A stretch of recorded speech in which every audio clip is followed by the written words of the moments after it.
Have you ever felt like your mental health struggles are holding you back? Like you would be so much farther in life if you didn't have to deal with depression and the effort that it takes to get out of bed, or anxiety and the fear to take risk in life. Or maybe you have ADD and you feel like if you were able to focus just a bit more, maybe you'd be able to go back to school and learn new things, things that will bring more opportunities in life. If so, you are not alone, and this video is for you. For those of you who are new to my channel, I have been very open about my mental health struggles. A large part of me creating this channel and having these transparent discussions is a way for me to work through all this stuff that I deal with internally and to hopefully help other people in the process. Full disclosure, I had a moment in therapy where my therapist just had to be real with me and be like, okay, look, I know you have all these things that have happened and you have these things that you're battling mentally going on, but you have to make the decision to want more. You might have to work a bit harder at it than other people do, but you don't want to get stuck in this rut, this cycle of feeling like, oh my goodness, I have anxiety, I have depression, I have insert whatever it is that you deal with. And because of that, I can't do this, or because of that, I am this way. First and foremost, I just want to say that I know mental health is a sensitive topic, and I just want to throw a disclaimer out there that if you do have mental health struggles, but you're not quite ready to get over those struggles or just figure out how to better navigate them so that you can have a happier and healthier life, then this video is not going to be for you at this time. Maybe come back to it when you're ready and we can talk about it, but this video is geared toward people who acknowledge that they have mental health struggles, but are looking to break out of this cycle of victim mentality. So with that being said, I wanted to share a clip that I came across of a Black therapist. I'm actually really enjoying her content because she has like tough love discussions that you really need to hear. And I could imagine why the video was sent to me, but it really just hit home and I felt so seen. So I'm gonna show you guys the clip and then we will dive into it together. Mental health awareness it's at an all-time high, and that is great. But some of these trends, they are making people worse, not better. Let's talk about it, because I got three that's top of mind. The first one is turning labels into identity. Labels were meant to be for understanding, not a personality, but today people are branding themselves with their diagnosis. And even when you think about, like, I have ADHD, so I can't focus. I have an anxious attachment, so I can't trust people. Instead of working through things, people are actually using the labels to justify staying the same. And in some cases, like, using it to weaponize, like, some of their relationships. The second one is, and I'll keep saying it, pathologizing normal life struggles. Not every challenge is trauma. Not every difficult person is a narcissist. Not every workplace is toxic just because you don't like your boss. Life is hard sometimes. That doesn't mean it's harming you. But when you pathologize normal struggles, you rob yourself of the ability to actually navigate them. And then the third one is this obsession with feeling seen, heard, and validated. At some point, we stopped striving for growth and we just started chasing external validation. The need to be constantly seen, heard, and understood has become an emotional crutch. Here's the truth. Not everyone will understand you. Not everyone will validate you. And that's not a threat to your well-being. The obsession with external validation is keeping people emotionally fragile instead of teaching them how to stand firm in who they are, even when no one claps for them. And I know that I said three, but here's a bonus one, because what the hell is even a safe place? Life doesn't come with trigger warnings. Growth requires friction. If you constantly need environments that cater to your emotions, you're not building mental strength. You're building dependence. True safety comes from knowing you can handle yourself in any space, not just the ones that feel good. Mental health should strengthen you, not weaken your ability to handle and or engage with life, okay? So seen, the message was very loud. Are we focusing too much on labels instead of focusing on personal growth? I have come to accept that the dissatisfaction that I have with my personal growth And that's referring to healing from childhood traumas, navigating family dynamics, where I am in my career, where I am with my content. A lot of that boils back down to me.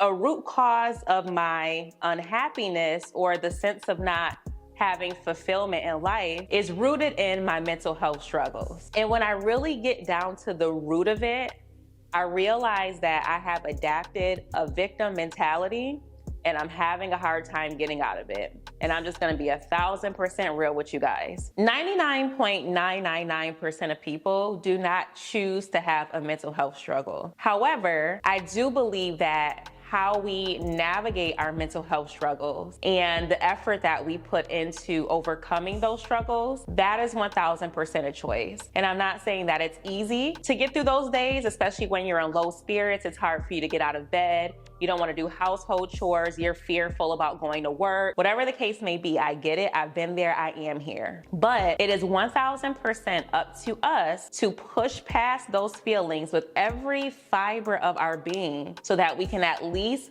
fight another day and just keep going bit by bit.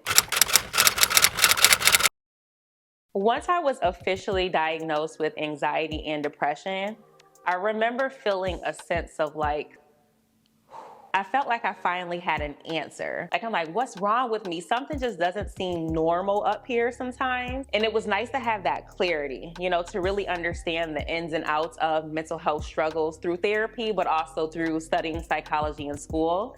And then I'm like, okay, now I know how to attack this. But I think that somewhere along the way, it went from me identifying with having a mental health label, right? Anxiety, depression, with the aim of overcoming these labels, to me beginning to make excuses for behaviors that I have within myself or things that I do or do not do in life when it comes to attacking my goals and just growing as a person. And that's where I'm at right now, right? It's like I'm tired of feeling that way and I just want to be real with myself about it. And I'll give you an example of this, okay? For years, I was unhappy in a job where I wasn't growing. I felt like my skills were very underutilized and I just did not want to be there at all. But I do have a lot of anxiety when it comes to job searching.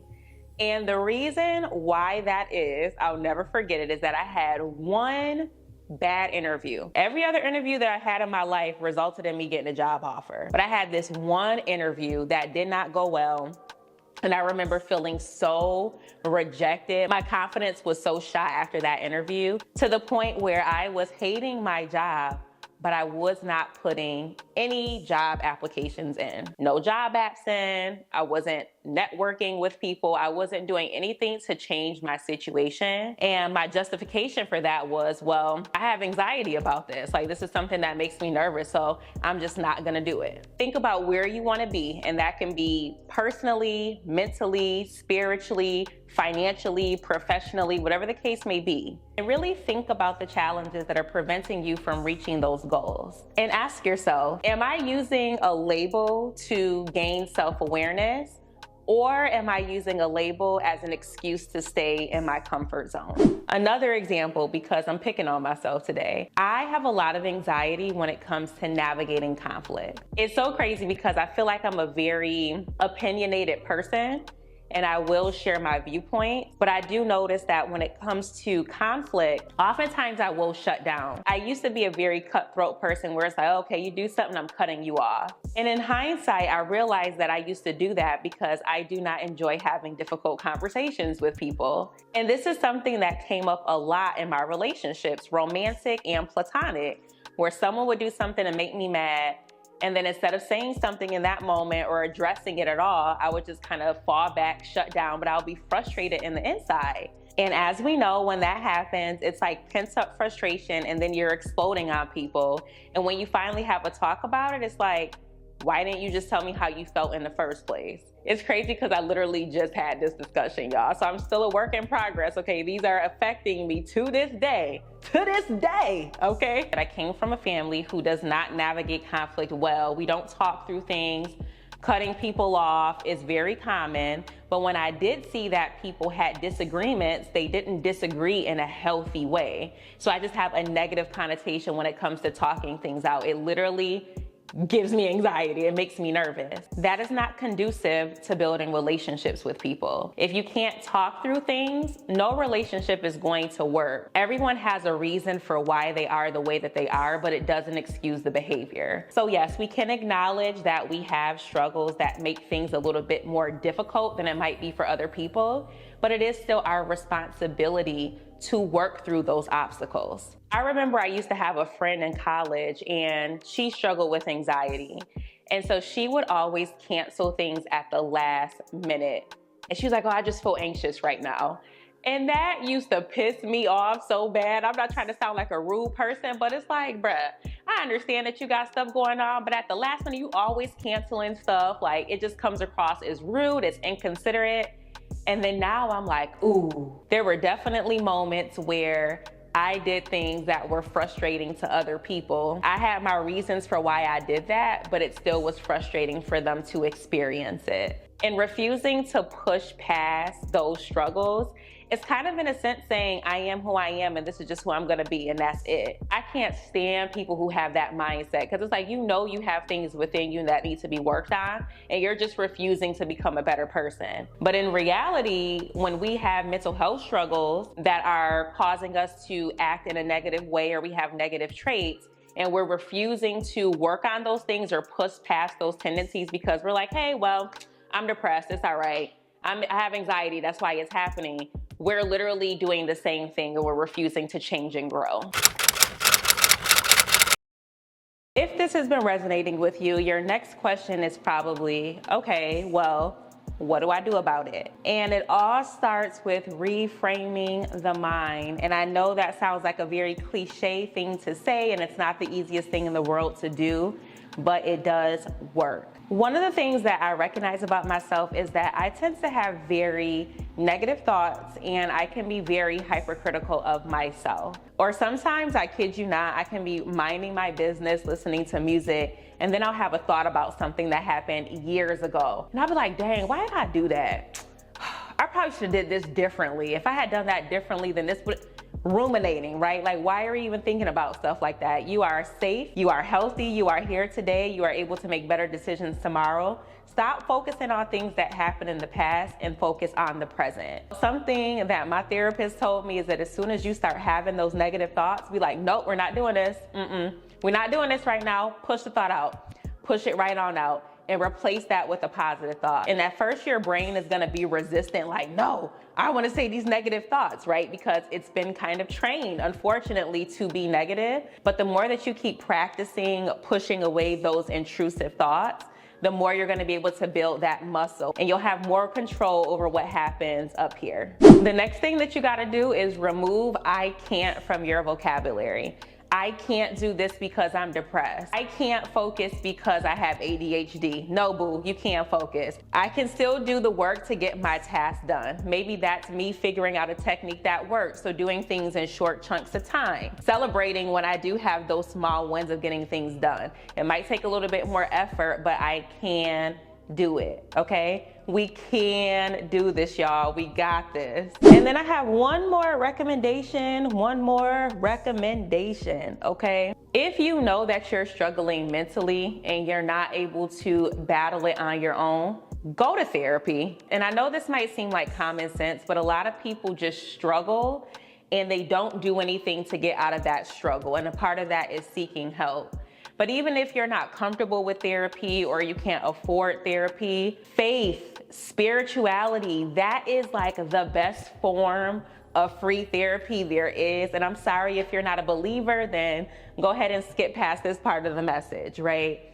But I will say that for me, just streaming sermons weekly, right? Getting that motivation, that encouragement, hearing those messages that resonate, that hits for me every time. So even when I'm not able to make it to therapy, I'm getting that fulfillment. I know that I can pray in those moments where I feel like I'm so down and I just cannot pick myself up off the floor.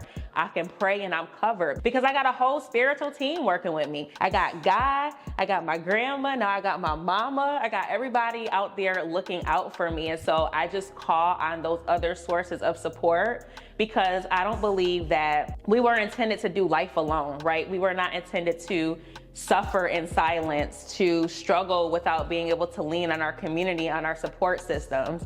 So that's super, super important. Dun, dun, dun, dun, dun, dun, dun, dun, dun, dun, dun, dun.